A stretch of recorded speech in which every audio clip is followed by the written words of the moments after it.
ಕಾವ್ಯ stories YouTube ಚಾನಲ್ಗೆ ಸ್ವಾಗತ. ರಾಧಾಕೃಷ್ಣ ಕಲ್ಯಾಣ ಸಂಚಿಕೆ 15. ಕೆಳಕ್ಕೆ ಬಿದ್ದ ರಾಧಾ ಮೇಳಕ್ಕೆ ಎದ್ದಳು. ಹೆಚ್ಚಾಗಿ ಏಟಾಗಿರಲಿಲ್ಲ. ಕೈಗೆ ಸ್ವಲ್ಪ ತಾಗಿತ್ತು.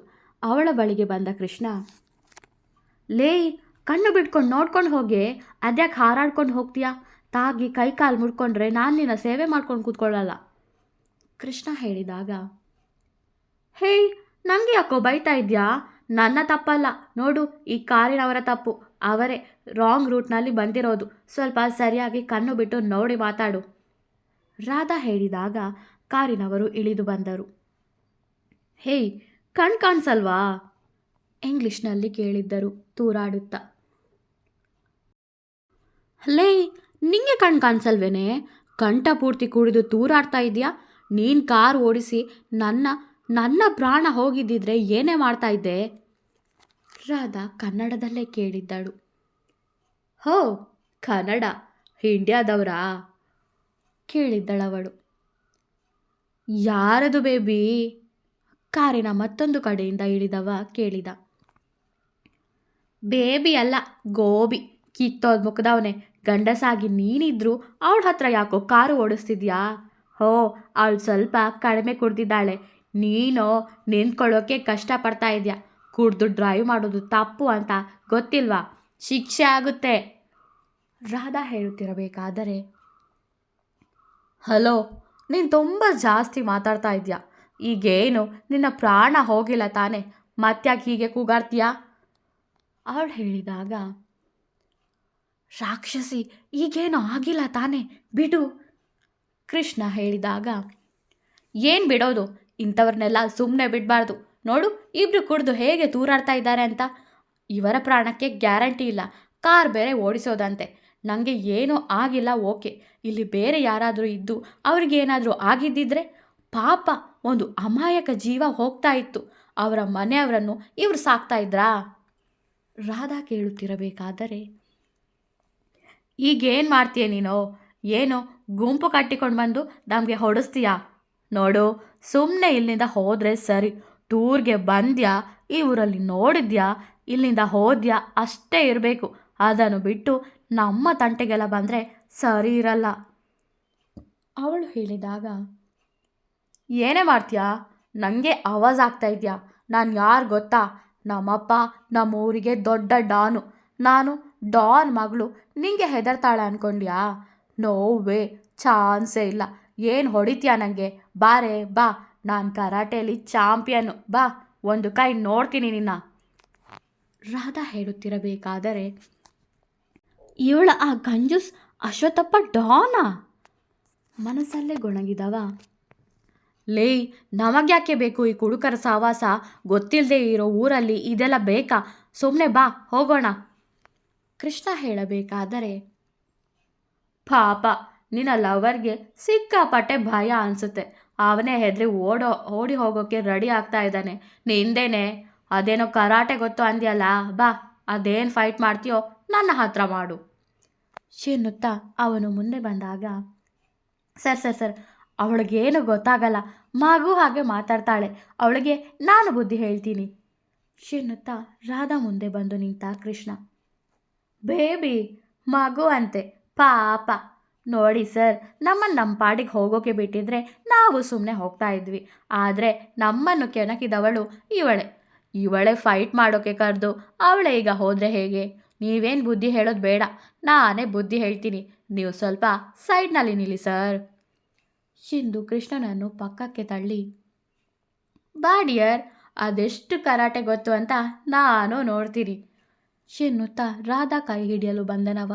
ಕೆನ್ನೆಗೆ ಒಂದು ಬಿಟ್ಟಿದ್ದ ಕೃಷ್ಣ. ಏಟಿನ ರಭಸ ಹೇಗಿತ್ತೆಂದರೆ, ಏಟು ಪಡೆದುಕೊಂಡವ ಕೆಳಕ್ಕೆ ಬಿದ್ದು ಬಿಟ್ಟಿದ್ದ. ನಶೆಯೆಲ್ಲ ಇಳಿದಿತ್ತು. ಕಣ್ಣು ಬಾಯಿ ಬಿಟ್ಟು ರಾಧಾ ಕೃಷ್ಣನನ್ನೊಮ್ಮೆ, ಕೆಳಕ್ಕೆ ಬಿದ್ದವನನ್ನೊಮ್ಮೆ ನೋಡುತ್ತಿದ್ದಳು. ಹೇಯ್, ನೀನ್ಯಾರೋ ಅವನಿಗೆ ಹೊಡೆಯೋಕೆ?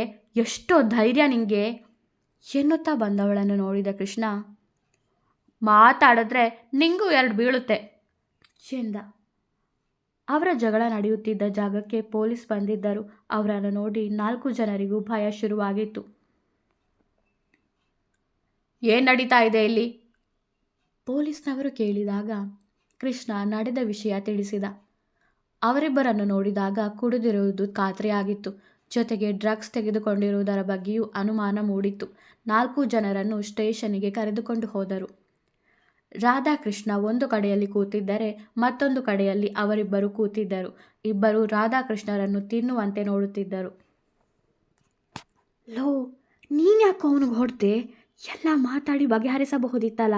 ಈಗ ನೋಡು, ಇಲ್ಲಿಗೆ ಬಂದು ಸ್ಟೇಷನ್ ಮೆಟ್ಟಲು ಹತ್ತೋ ಹಾಗಾಯಿತು. ರಾಧಾ ಹೇಳಿದಾಗ, ತೆಗೆದು ಬಾರಿಸ್ತೀನಿ ನಿನಗೆ. ಮಾಡೋದೆಲ್ಲ ಮಾಡಿ ಈಗ ಹೀಗೆ ಹೇಳಿದ್ರೆ ನಿಂಗೆ ಸುಮ್ಮನೆ ಇರೋಕ್ಕಾಗಲಿಲ್ವಾ? ನೀನೇನಕ್ಕೆ ಹೇಳಬೇಕಿತ್ತು ನಮ್ಮಪ್ಪ ಡಾನು, ನಾನು ಕರಾಟೆ ಕ್ವೀನು ಅಂತ? ಕೃಷ್ಣ ಕೋಪದಲ್ಲಿ ಹೇಳಿದಾಗ, ನಾನು ಅವರನ್ನು ಹೆದರಿಸೋಣ ಅಂತ ಹೇಳಿದ್ದು ಅಷ್ಟೇ.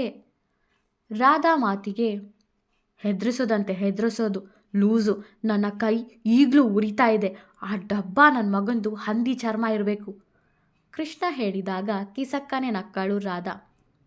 ನಗ್ಬೇಡ ನೀನು, ಎಲ್ಲ ನಿನ್ನಿಂದಾನೇ ಆಗಿದ್ದು, ಕೋಪದಲ್ಲಿ ಹೇಳಿದ್ದ ಕೃಷ್ಣ. ಬನ್ನಿಲ್ಲಿ, ಏನು ನಿಮ್ಮ ಹೆಸರು? ಪೊಲೀಸ್ನವರು ಕೇಳಿದರು. ಕೃಷ್ಣ, ರಾಧಾ, ಲಾಸ್ಯ, ರೋನಿ ಎಂದರವರು. ನಿಮ್ಮ ಮನೆಯವರ ನಂಬರ್ ಕೊಡಿ. ಪೊಲೀಸ್ನವರು ಹೇಳಿದಾಗ ರಾಧಾಕೃಷ್ಣ ಸಂಪತ್ ಅವರ ನಂಬರ್ ಕೊಟ್ಟರು. ಲಾಸ್ಯ ಅವಳ ತಂದೆ ನಂಬರ್ ಕೊಟ್ಟಳು. ರೋನಿ ಅವನ ಬಾಸ್ ನಂಬರ್ ಕೊಟ್ಟ. ಪೊಲೀಸ್ನವರು ಕರೆ ಮಾಡಿದ ಸ್ವಲ್ಪ ಸಮಯಕ್ಕೆ ಸಂಪತ್ ಅವರು ಬಂದರು. ರಾಧಾಕೃಷ್ಣನನ್ನು ನೋಡಿ ಮತ್ತೊಂದು ಕಡೆಯಲ್ಲಿ ಕೂತಿದ್ದ ಲಾಸ್ಯಳನ್ನು ನೋಡಿದರು. ಸಂಪತ್ತನ್ನು ನೋಡಿದ ರಾಧಾಕೃಷ್ಣ ಅವರ ಬಳಿ ಬಂದು, ಅಂಕಲ್, ಸಣ್ಣ ಜಗಳ ಆಯಿತು. ದಾರಿಯಲ್ಲಿ ಬರಬೇಕಾದ್ರೆ ಇವಳು ನಿಂತಿದ್ದಾಳಲ್ಲ, ಅವಳು ನನಗೆ ಕಾರ್ ಗುದ್ದಿ ಬಿಟ್ಲು. ಕೇಳಿದ್ದಕ್ಕೆ ನಮ್ಮ ಮೇಲೇ ಕೂಗಾಡಿದ್ರು ಇಬ್ಬರು. ಅದಕ್ಕೆ ಕೃಷ್ಣ ಹೊಡೆದ. ಅದೇ ಟೈಮ್ಗೆ ಪೊಲೀಸ್ನವ್ರು ಕೂಡ ಬಂದು ನಮ್ಮ ಮನೇಲಿ ಕರ್ಕೊಂಡು ಬಂದರು. ಕೇಸು ನಮ್ಮ ಮೇಲೆ ನಿಲ್ಲಲ್ಲ ಬಿಡಿ, ಅವರಿಬ್ಬರು ಡ್ರಗ್ಸ್ ತಗೊಂಡಿದ್ದಾರಂತೆ. ರಾಧಾ ಹೇಳಬೇಕಾದರೆ, ಏನೇ ಇದ್ರೋ ಇಲ್ಲಿಗೆ ಬಂದು ಮಾತಾಡಿ ಎಂದರು ಪೊಲೀಸ್. ಅವರ ಬಳಿಗೆ ಹೋದರು ಸಂಪತ್. ಇವರಿಬ್ಬರು ನಿಮಗೆ ಹೇಗೆ ಪರಿಚಯ? ಪೊಲೀಸ್ ಕೇಳಿದಾಗ, ಫ್ರೆಂಡ್ ಮಕ್ಕಳು, ಹನಿಮೂನ್ಗೆ ಬಂದಿದ್ದಾರೆ ಎಂದ ಸಂಪತ್ ಮಾತು ಮುಂದುವರಿಸಿ, ಲಾಸ್ಯ ಕೂಡ ನನಗೆ ಗೊತ್ತು, ಅವಳು ನನ್ನ ಮಗಳು. ತಲೆ ತಗ್ಗಿಸಿ ಹೇಳಿದ್ದರು. ಏನು, ಮಗಳ? ಮುಖ ನೋಡಿಕೊಂಡು ಹೇಳಿದರು ರಾಧಾಕೃಷ್ಣ. ಬೇಕಿತ್ತೇನೆ ನಮಗಿದೆಲ್ಲ ಕೇಳಿದ ಕೃಷ್ಣ. ವಾಟ್, ನಿಮ್ಮ ಮಗಳನ್ನು ಹದ್ದು ಬಸ್ನಲ್ಲಿ ಇಟ್ಕೊಳ್ಳೋಕ್ಕಾಗಲ್ವಾ? ಈ ರಾತ್ರಿಲಿ ಡ್ರಿಂಕ್ಸ್ ಮಾಡಿ ಜೊತೆಗೆ ಡ್ರಗ್ಸ್ ಕೂಡ ತೆಗೆದುಕೊಂಡು ರಾಂಗ್ ರೂಟ್ನಲ್ಲಿ ಡ್ರೈವ್ ಮಾಡಿದ್ದಾರೆ. ಕೇಸ್ ಹಾಕಿದರೆ ಎಷ್ಟು ವರ್ಷ ಶಿಕ್ಷೆ ಆಗುತ್ತೆ ಗೊತ್ತಾ? ಪೊಲೀಸ್ ಹೇಳುತ್ತಿರಬೇಕಾದರೆ ನೋಟಿನ ಕಂತೆ ಟೇಬಲ್ ಮೇಲೆ ಎಸೆದು, ಕೇಸ್ ಕ್ಲೋಸ್ ಮಾಡಿ ಹೇಳಿದ್ದ ಅಚಿಂತ್ಯ. ಎಲ್ಲರೂ ಅವನತ್ತ ತಿರುಗಿದರು. ಲಾಸ್ಯ ಹಾಗೂ ರೋನಿ ಮುಖ ನೋಡಿ ನಕ್ಕರು. ಕೇಸ್ನ ಕ್ಲೋಸ್ ಮಾಡೋಕ್ಕೆ ಇಷ್ಟು ಹಣ ಸಾಕಾ ಅಥವಾ ಇನ್ನೂ ಕೊಡಬೇಕಾ? ಮತ್ತೆ ಒಂದು ನೋಟಿನ ಕಂತೆಯನ್ನು ಟೇಬಲ್ ಮೇಲೆ ಎಸೆದ ಅಚಿಂತ್ಯ. ಎಷ್ಟು ಸಾಕು ಸರ್, ಏನೋ ನೀವು ಇಲ್ಲಿಂದ ಹೊರಡಬಹುದು. ಪೊಲೀಸ್ ಹೇಳಿದಾಗ, ರೋನಿ ನಡಿ ಹೋಗೋಣ ಎಂದ ಅಚಿಂತ್ಯ ಮುಂದಕ್ಕೆ ನಡೆದ. ರೋನಿ ಅವನ ಹಿಂದೆ ಹೋಗುತ್ತಿರಬೇಕಾದರೆ, ಹಲೋ, ಎಕ್ಸ್ಕ್ಯೂಸ್ ಮೀ, ತಪ್ಪು ಮಾಡಿದವರನ್ನು ದುಡ್ಡು ಕೊಟ್ಟು ಕರ್ಕೊಂಡು ಹೋಗೋದಲ್ಲ, ಅವರಿಗೆ ಶಿಕ್ಷೆ ಕೊಡಿಸ್ಬೇಕು, ಆಗಲೇ ಬುದ್ಧಿ ಬರೋದು.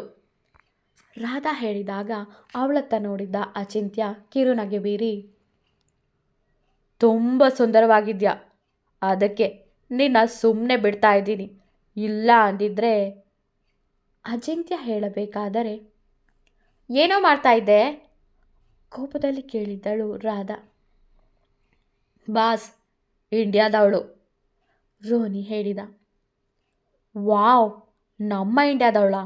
ನೋಡೋಕೆ ತುಂಬ ಮುದ್ದಾಗಿದ್ಯಾ, ಅಷ್ಟೇ ಚೆನ್ನಾಗಿ ಧೈರ್ಯವಾಗಿ ಮಾತಾಡ್ತೀಯಾ ಕೂಡ. ನನ್ನ ಬಗ್ಗೆ ಗೊತ್ತಿಲ್ಲದೆ ಮಾತಾಡ್ತಾ ಇದ್ಯಾ? ಹನಿಮೂನ್ಗೆ ಬಂದಿರೋದು ತಾನೇ? ನೋಡ್ತೀನಿ ಅದೇ ಗಿಲ್ನಿಂದ ಹೋಗ್ತೀಯಾ ಅಂತ. ರಾಧಾ ಬಳಿ ಹೇಳಿ, ರೋನಿಗೆ ಹೊಡೆದವ ನೀನೇ ತಾನೆ, ನೋಡ್ತಾ ಇರು ನಾನು ಕೊಡೋ ಏಟು ಹೇಗಿರುತ್ತೆ ಅಂತ. ನಗುತ್ತಾ ಅಲ್ಲಿಂದ ಹೋದ ಅಚಿಂತ್ಯ ಹಾಗೂ ರೋಣಿ. ಸರ್, ಏನಿದು? ಕ್ರಿಮಿನಲ್ನ ಹಾಗೆ ಬಿಟ್ರಿ ಹೋಗೋಕೆ? ರಾಧಾ ಹೇಳುತ್ತಿರಬೇಕಾದರೆ, ಡ್ಯಾಡ್, ಇವಳಿಗೆ ಸ್ವಲ್ಪ ಹೇಳಿ ಆ ಅಚಿಂತ್ಯ ಯಾರು ಅಂತ. ಸುಮ್ಮನೆ ಅವನ ವಿಷಯಕ್ಕೆ ತಲೆ ಹಾಕಿ ಇಲ್ಲಿಗೆ ಬಂದು ಪ್ರಾಣ ಕಳ್ಕೊಳ್ಳೋ ಹಾಗೆ ಆಗಬಾರ್ದು ಎನ್ನುತ್ತಾ ಅಲ್ಲಿಂದ ಹೊರಬಂದಳು ರಾಸ್ಯ.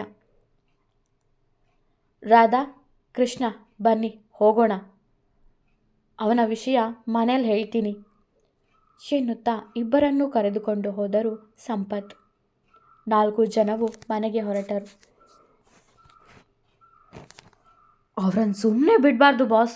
ನನ್ನ ಕೆನ್ನೆಗೆ ಹೊಡೆದ ಅವನ ಕೆನ್ನೆಗೆ ನಾನು ಬಾರಿಸ್ಬೇಕು. ಅವಳು ಕೂಡ ತುಂಬ ಹಾರಾಡ್ತಾಳೆ, ಸುಮ್ಮನೆ ಬಿಡಬಾರ್ದು ರೋಣಿ ಹೇಳುತ್ತಿರಬೇಕಾದರೆ,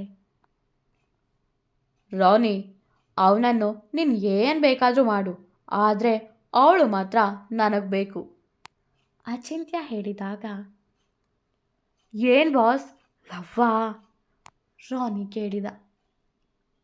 ಅವಳನ್ನು ನೆನೆಸ್ಕೊಂಡ್ರೆ ಈಗಲೂ ಮನಸ್ಸಿಗೆ ಹಿತ ಅನಿಸುತ್ತೆ.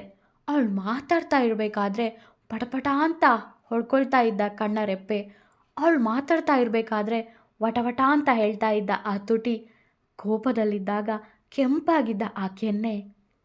ಅಚಿಂತ್ಯ ಹೇಳುತ್ತಿರಬೇಕಾದರೆ, ಬಾಸ್ ಬಾಸ್, ಏನಿದು? ಅವಳನ್ನು ಇಷ್ಟೊಂದು ವರ್ಣನೆ ಮಾಡ್ತಾ ಇದ್ದೀರಾ? ನೀವೇನು, ನಿಮ್ಮ ಲೆವೆಲ್ ಏನು? ನೀವು ಚಿಡ್ಡಿಕೆ ಹೊಡೆದ್ರೆ ಹುಡುಗಿರು ಕ್ಯೂ ನಿಲ್ತಾರೆ, ಅಂಥದ್ರಲ್ಲಿ ಅವಳಿಗೆ ನೀವು ಅವಳನ್ನು ಮದುವೆ ಆಗಬೇಕು ಅಂತ ಇದ್ದೀರೇನೋ ರೋನಿ ಕೇಳಿದಾಗ, ನನಗೆ ಮದುವೆ ಆಗೋಕೆ ಅವಳು ಬೇಡ, ಒಂದು ದಿನಕ್ಕೆ ಸಿಕ್ಕಿದ್ರೆ ಸಾಕು ಅಚಿಂತ್ಯ ಹೇಳಿದಾಗ, ನಾಳೆ ಲಾಸ್ಯ ಹತ್ರ ಹೇಳಿ ಅವಳನ್ನು ನಿಮ್ಮ ಹತ್ರ ಬರೋ ಹಾಗೆ ಮಾಡ್ತೀನಿ. ನನಗೆ ಬೈದವಳನ್ನು, ನನ್ನ ಮೇಲೆ ಕೈ ಎತ್ತಿದವನನ್ನು ನಾನು ಸುಮ್ಮನೆ ಬಿಡ್ತೀನಾ ಚೆಂದ ರೋನಿ ಜೋರಾಗಿ ನಕ್ಕ. 4 ಜನ ಮನೆಗೆ ತಲುಪಿದ್ದರು. ಡ್ಯಾಡ್, ಇವರಿಬ್ಬರು ನಮ್ಮ ಮನೇಲಿ ಇರಬಾರ್ದು, ಈಗಲೇ ಕಳಿಸಿ ಇವರನ್ನು ಕೋಪದಲ್ಲಿ ರಾಸ್ಯ ಹೇಳಿದಾಗ, ಲಾಸ್ಯ, ಇವ್ರು ನಮಗೆ ತುಂಬ ಬೇಕಾದವರು, ಹಾಗೆಲ್ಲ ಕಳಿಸೋಕ್ಕಾಗಲ್ಲ. ತಪ್ಪು ಮಾಡಿದ್ದು ನೀನು. ಎಷ್ಟು ಸಲ ಹೇಳಿದ್ದೀನಿ ಆ ರೋಣಿ ಜೊತೆಗೆ ಸುತ್ತಾಡಬೇಡ ಅಂತ. ನೀನು ನನ್ನ ಮಾತೇ ಕೇಳಲ್ಲ. ಅವನು ಆ ಅಚಿಂತ್ಯನ ಜೊತೆಗೆ ಸೇರಿಕೊಂಡು ಏನೇನೋ ಬಿಸ್ನೆಸ್ ಮಾಡ್ತಾ ಇದ್ದಾನೆ. ನಿಂಗ್ಯಾಕೆ ಬೇಕು ಅವ್ರ ಸಹವಾಸ ಸಂಪತ್ ಹೇಳಿದಾಗ, ಡ್ಯಾಡಿ, ನಾನು ರೋನಿ ಒಬ್ಬರನ್ನೊಬ್ಬರು ಲವ್ ಮಾಡ್ತಾ ಇದ್ದೀವಿ. ನೀನು ಒಪ್ಪದೇ ಇದ್ದರೂ ಮದುವೆ ಆಗೇ ಆಗ್ತೀವಿ. ನೀನು ನನ್ನ ವಿಷಯಕ್ಕೆ ತಲೆ ಹಾಕಬೇಡ, ನಿನ್ನ ಕೆಲಸ ನೋಡ್ಕೋ ಲಾಸ್ಯ ಹೇಳುತ್ತಿರಬೇಕಾದರೆ, ಲಾಸ್ಯ, ಅವ್ರು ನಿಮ್ಮ ತಂದೆ, ಸ್ವಲ್ಪ ಮರ್ಯಾದೆ ಕೊಟ್ಟು ಮಾತಾಡು. ನಿನಗೆ ಬುದ್ಧಿ ಹೇಳೋ ಹಕ್ಕು ಅವರಿಗಿದೆ ರಾಧಾ ಕೋಪದಲ್ಲಿ ಹೇಳ್ತಾಳು. ಅವರಿಗೆ ನನಗೆ ಬುದ್ಧಿ ಹೇಳೋ ಹಕ್ಕು ಇದೆ, ಆದರೆ ನನ್ನ ಮನೆಯಲ್ಲಿ ನಿಂತು ನನಗೆ ಬುದ್ಧಿವಾದ ಹೇಳೋ ಹಕ್ಕು ನಿಮಗೆ ಇಲ್ಲ. 1 ನಿಮಿಷನೂ ನೀವಿಬ್ಬರು ಇಲ್ಲಿ ಇರಬಾರ್ದು. ಗೆಟ್ ಔಟ್ ಎಂದ ಲಾಸ್ಯ ಅಲ್ಲಿಂದ ತನ್ನ ಕೋಣೆಗೆ ಹೋದಳು. ಅವಳು ಸ್ವಲ್ಪ ಹಾಗೇನೆ, ನೀವು ಬೇಜಾರು ಮಾಡ್ಕೊಳ್ಬೇಡಿ, ಹೋಗಿ ಮಲಗಿ ಸಂಪತ್ ಹೇಳಿದಾಗ ಇಬ್ಬರೂ ಕೋಣೆಗೆ ಹೊರಟರು. ಸಂಪತ್ ಅವರ ಕೋಣೆಗೆ ಹೋದರು. ಬೇಬಿ, ಆ ರಾಧಾನ ನಾಳೆ ನಾನು ಹೇಳೋ ಜಾಗಕ್ಕೆ ಕರ್ಕೊಂಡು ಬಾ. ನಮ್ಮ ಬಾಸ್ ಅವಳಿಗೆ ಸರಿಯಾಗಿ ಬುದ್ಧಿ ಕಲಿಸ್ತಾರೆ ಫೋನಿನಲ್ಲಿ ರೋನಿ ಹೇಳಿದಾಗ, ಓಕೆ ರೋನಿ, ಕರ್ಕೊಂಡು ಬರ್ತೀನಿ. ತುಂಬ ಕೊಬ್ಬಿದೆ ಅವಳಿಗೆ, ನನಗೆ ಬುದ್ಧಿ ಹೇಳೋಕ್ಕೆ ಬರ್ತಾಳೆ. ನಮ್ಮಪ್ಪನ ಹತ್ರ ನಾನು ಮಾತಾಡ್ತಾ ಇದ್ದರೆ ಹಕ್ಕಿನ ಬಗ್ಗೆ ಮಾತಾಡೋಕ್ಕೆ ಬರ್ತಾಳೆ. ಅವಳನ್ನು ಸುಮ್ಮನೆ ಬಿಡಬಾರ್ದು ಎಂದಳು ರಾಸ್ಯ. ಕೈಗೆ ಆಗಿದ್ದ ಗಾಯವನ್ನೇ ನೋಡುತ್ತಾ ಕೂತಿದ್ದ ರಾಧಾ ಕೃಷ್ಣನ ಬಳಿ, ತುಂಬ ಬ್ಲಡ್ ಹೋಗ್ತಾ ಇದೆ ಕಣೋ ಎಂದಳು. ಅದಕ್ಕೆ ನಾನೇನು ಮಾಡಲಿ, ನೀನೇ ಹೋಗಿ ಮಾಡ್ಕೊಂಡು ಬಂದಿರೋದು ಎಂದ ಕೃಷ್ಣ. ನೀನೇ ಇಷ್ಟಪಟ್ಟು ಮದುವೆ ಆದ ಹೆಂಡತಿಗೆ ಹೀಗೇನಾದರೂ ಆಗಿದ್ದಿದ್ರೆ ಹೀಗೆ ಹೇಳ್ತಾ ಇದ್ದೀಯಾ ರಾಧಾ ಕೇಳಿದಾಗ, ನಾನೇ ಪ್ರೀತಿಸಿ ಮದುವೆ ಆದ ನನ್ನ ಮುದ್ದು ಹೆಂಡತಿಗೆ ಹೀಗೇನಾದರೂ ಆಗಿದ್ದಿದ್ರೆ ಆ ರೋನಿನೂ ಉಳಿತಾ ಇರಲಿಲ್ಲ, ಆ ಅಚಿಂತ್ಯನೂ ಉಳಿತಾ ಇರಲಿಲ್ಲ, ಜೊತೆಗೆ ಈ ಲಾಸ್ಯ ಕೂಡ ಉಳಿತಾ ಇರಲಿಲ್ಲ ಎಂದ ಕೃಷ್ಣ. ಅವಳ ಮೇಲಿರೋ ಅಷ್ಟು ಪ್ರೀತಿಲಿ ನನಗೂ ಸ್ವಲ್ಪ ಕನ್ಸರ್ನ್ ತೋರಿಸೋ, ಫಸ್ಟ್ ಏಡ್ ಆದರೂ ಮಾಡೋ ರಾಧಾ ಹೇಳಿದಾಗ, ನನಗೆ ನಿನ್ನ ಮೇಲೆ ಪ್ರೀತಿನೂ ಇಲ್ಲ, ಕನ್ಸನ್ ಕೂಡ ಇಲ್ಲ. ಆದರೂ ಇಷ್ಟು ಕೇಳಿಕೊಳ್ತಾ ಇದೆಯಾ ಅಂತ ಫಸ್ಟ್ ಏಡ್ ಮಾಡ್ತೀನಿ ಎಂದ ಕೃಷ್ಣ ಜಾನಿ ಬಳಿ ಹೋಗಿ ಫಸ್ಟ್ ಏಡ್ ಬಾಕ್ಸ್ ತಂದು ಗಾಯಕ್ಕೆ ಮದ್ದು ಹಚ್ಚಲು ಶುರು ಮಾಡಿದ್ದ. ತುಂಬ ಉರಿತಾ ಇದೆ ಕೃಷ್ಣ ಎನ್ನುತ್ತಾ ಅವನ ಶರ್ಟ್ ಹಿಡಿದು ರಾಧಾ ಹೇಳಬೇಕಾದರೆ ಅವನ ಶರ್ಟ್ನಿಂದ ಅವಳ ಕೈಯನ್ನು ಆಚೆ ತಳ್ಳಿದವ. ನಿನಗೆ ನಾನು ತಾಳಿ ಕಟ್ಟಿರೋದು ಅಷ್ಟೇ, ನಿನಗೆ ನನ್ನ ಮೇಲೆ ಯಾವ ಅಧಿಕಾರನೂ ಇಲ್ಲ ಎಂದನವ. ಅದೆಲ್ಲ ಬಿಡು. ನೋಡೋ ಕೃಷ್ಣ, ಸುಮ್ಮನೆ ಕೆಳಗಡೆ ಮಲ್ಕೋ, ಮೇಲೆ ಮಲ್ಕೊಳ್ಳೋ ಆಸೆ ಪಡಬೇಡ ನೀನು ರಾಧಾ ಹೇಳಿದಾಗ, ನೀನು ಅಷ್ಟೇ, ರಾತ್ರಿ ಕೆಳಗಡೆ ಬಿದ್ದು ಸರ್ಕಸ್ ಮಾಡ್ಕೊಳ್ಳೋದು ಬೇಡ, ಈಗಲೇ ಕೆಳಗಡೆ ಬಿದ್ಕೋ ಎಂದ ಕೃಷ್ಣ ಮಂಚದ ಮೇಲೆ ಮಲಗಿದ. ಕೋಪಗೊಂಡ ರಾಧಾ, ನೀನೇ ಕೆಳಗಡೆ ಮಲ್ಕೊಳ್ಬೇಕು, ಹಾಗೆ ಮಾಡ್ತೀನಿರು ಮನಸ್ಸಲ್ಲೇ ಹೇಳಿಕೊಂಡ ರಾಧಾ ದಿಂಬನ್ನು ಅಡ್ಡಕ್ಕೆ ಇಟ್ಟು ಮಲಗಿದಳು. ಕೃಷ್ಣ ಕೂಡ ನಿದ್ದೆಗೆ ಜಾರಿದ್ದ. ಸಮಯ ಸುಮಾರು 12 ಗಂಟೆಯಾಗಿತ್ತು. ಮೆಲ್ಲನೆ ಕಣ್ಣು ತೆರೆದವಳು ಚೆನ್ನಾಗಿ ನಿದ್ದೆ ಮಾಡುತ್ತಿದ್ದ ಕೃಷ್ಣನನ್ನು ನೋಡಿ, ಮಾಡ್ತೀನಿರು ನಿಂಗೆ, ಚೆನ್ನೈ ಎಕ್ಸ್‌ಪ್ರೆಸ್‌ನಲ್ಲಿ ದೀಪಿಕಾ ಶಾರುಖ್ ಖಾನ್ಗೆ ಓದ್ದ ರೀತಿ ಓದಿದ್ದೀನಿ ಎನ್ನುತ್ತಾ ಕೃಷ್ಣನಿಗೆ ಜೋರಾಗಿ ಓದ್ದಳು. ಅವನು ಕೆಳಕ್ಕೆ ಬಿದ್ದು ರಾಧಾಳನ್ನು ಕೋಪದಲ್ಲಿ ಗುರಾಯಿಸಿದ. ಇದು ನನ್ನ ಬೆಡ್ಡು, ನಾನು ಯಾರಿಗೂ ನನ್ನ ಪಕ್ಕದಲ್ಲಿ ಮಲ್ಕೊಳ್ಳೋಕೆ ಜಾಗ ಕೊಡಲ್ಲ. ಇಲ್ಲಿ ನಾನು ಮಾತ್ರ ಮಲ್ಕೊಳ್ಬೇಕು ಜೋರಾಗಿ ನಗುತ್ತಾ ಹೇಳಿದ ರಾಧಾ ಮಂಚದ ಮಧ್ಯೆ ಮಲಗಿದಳು. ಅಯ್ಯೋ, ನನ್ನ ಸೊಂಟ, ಇವಳೆ ನಾಗವಲ್ಲಿ ಹಾಗೆ ಬದಲಾಗ್ತಾ ಇದ್ದಾಳೆ, ಅದು ಒಂದು ಬೆಡ್ಗೋಸ್ಕರ. ಇವಳು ಬೇಡ, ಇವಳು ಬೆಡ್ ಸಹವಾಸನೂ ಬೇಡ, ನಾನಿಲ್ಲೇ ಸೈಡ್ನಲ್ಲಿ ಮಲ್ಕೋತೀನಿ ಎಂದುಕೊಂಡ ಕೃಷ್ಣ ಅಲ್ಲೇ ದಿಂಬು ತೆಗೆಯಲು ಭಯವಾಗಿ ಕೈ ಇಟ್ಟು ಮಲಗಿದ. ಪಾಪ ಹೆದರ್ಕೊಂಡ ಅನಿಸುತ್ತೆ. ಹೆದರಬೇಕು, ಈ ರಾಧಾನ ಕಂಡ್ರೆ ಎಲ್ಲರೂ ಹೆದರಬೇಕು. ಮೆತ್ತಗೆ ನಗುತ್ತಾ ಮಲಗಿದ್ದಳು ರಾಧಾ. ಸೂರ್ಯ ಅದಾಗಲೇ ತನ್ನ ಕೆಲಸಕ್ಕೆ ಹಾಜರಾಗಿದ್ದ. ಹಾಯಾಗಿ ಮಲಗಿದ್ದ ರಾಧಾನ ದುರುಗುಟ್ಟಿ ನೋಡುತ್ತಿದ್ದ ಕೃಷ್ಣ. ಆಕಾಳಿಸುತ್ತಾ ಎದ್ದಳು ರಾಧಾ. ಏನೇ, ನನಗೆ ಒದಿಯೋಷ್ಟು ಧೈರ್ಯ ನನಗೆ ಎನ್ನುತ್ತಾ ಅವಳ ಕಾಲನ್ನು ಗಟ್ಟಿಯಾಗಿ ಹಿಡಿದ ಕೃಷ್ಣ. ಏನು, ನಾನು ನಿನಗೆ ಒದಿಯೋದಾ? ಅಕಟಕಟ, ನನಗೆ ನಿದ್ದೆಯಲ್ಲಿ ಒದಿಯೋ ಅಭ್ಯಾಸ ಇದೆ ಕಣೋ, ಅದಕ್ಕೆ ಹೇಳಿದ್ದು ನನ್ನ ಜೊತೆಗೆ ಮಲಗಬೇಡ ಅಂತ. ನೀನಲ್ಲಿ ನನ್ನ ಮಾತು ಕೇಳ್ತೀಯಾ?